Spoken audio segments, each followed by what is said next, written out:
জীবনের শেষ নামাজ জামাতে আদায় করেছেন, জীবনের শেষ নামাজটাও জামাতে আদায় করলেন।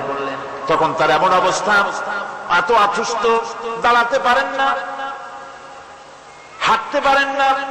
দুইজন সাহাবীর কাঁধের উপরে ভর করে তারপরে বহু কষ্ট করে মসজিদে গিয়ে নামাজ আদায় করেছেন, খুতবা দিয়েছেন। বললেন, খুতবা দিতে গিয়ে বললেন, আজ থেকে মসজিদ নববীর চতুর্দিকের সকলের দরজা বন্ধ হয়ে যাবে, শুধু আবু বকরের দরজাটা খোলা থাকবে।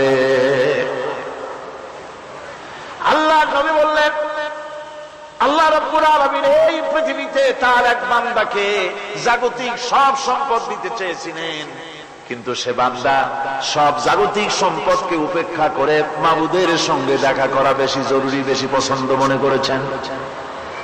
এতটুকুন কথা নবীজি বললেন, কেউ কিছু বুঝতো না। হযরতে